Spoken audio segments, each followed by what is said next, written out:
Di dalam hadis riwayat Muslim dalam kitab sahihnya dari sahabat Nabi sallallahu alaihi wasallam yang bernama Uqbah bin Amir, beliau berkata, salasu sa'atin, ada 3 waktu. Nahana Rasulullah sallallahu alaihi wasallam, Rasulullah SAW melarang kita an nusalliya fihinna, untuk salat pada ketiga waktu itu, wa an naqbura amwatana, dan untuk menguburkan jenazah. Jadi yang pertama saya sebut ketika matahari persis terbit sampai mulai meninggi. Yang kedua ketika matahari persis di atas kepala sampai dia tergelincir. Dan yang ketiga ketika matahari hendak terbenam. Nah, pertanyaannya tadi, apa hikmahnya sehingga Rasulullah melarang salat pada ketiga waktu itu? Kalau untuk 2 waktu, yang pertama dan yang ketiga, yaitu ketika matahari persis terbit dan hendak terbenam, itu Nabi jelaskan bahwa matahari itu terbit dan terbenam di antara 2 tanduk syaitan.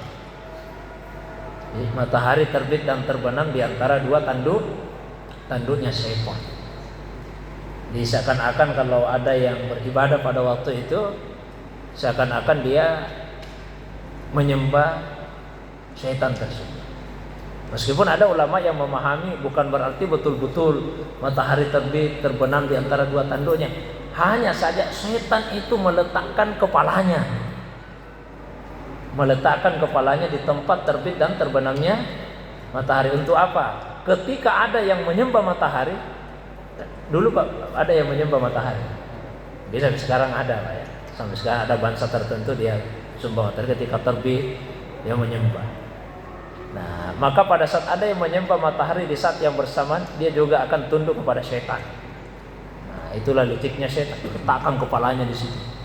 Sehingga ada yang menyembah matahari, ikut juga tunduk kepada syaitan. Itu hikmah yang untuk larangan 1 dan 3. Kalau yang kedua, ketika matahari persis di atas kepala, itu api neraka jahanam sedang dipanaskan. Ya, kata Nabi, sudah biarkan dulu agak dingin-dingin. Nah, setelah itu baru kita salat. Itu diantara hikmah pelarangan. Tapi yang terpenting sebetulnya, kalau ada larangan Nabi, begitu dilarang, ya tinggalkan. Biar kita belum tahu apa sih hikmahnya ini. Pokoknya Nabi larang, tinggalkan. Meskipun kita tidak tahu apa hikmahnya. Katakanlah misalnya Nabi melarang, meskipun larangannya larangan makruh ya, untuk buang air kecil sambil berdiri. Kita tidak perlu tahu apa sebabnya sehingga dilarang. Pokoknya Nabi larang, pasti buruk itu akibatnya kalau kita langgar. Ya, apalagi kemudian orang kesehatan mengatakan itu tidak baik. Biar orang kesehatan belum mengatakan, kalau Nabi sudah larang, tinggalkan. Ya, minum sambil berdiri misalnya, kecuali air Zam-Zam.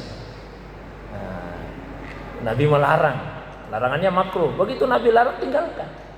Meskipun kita belum tahu hikmahnya apa sih sebetulnya. Sekalipun kemudian lagi-lagi orang kesehatan mengatakan karena tanya ada filter di dalam tubuh itu, ya, memfilter air yang masuk, yang unsur-unsurnya yang tidak bermanfaat itu difilter di salin.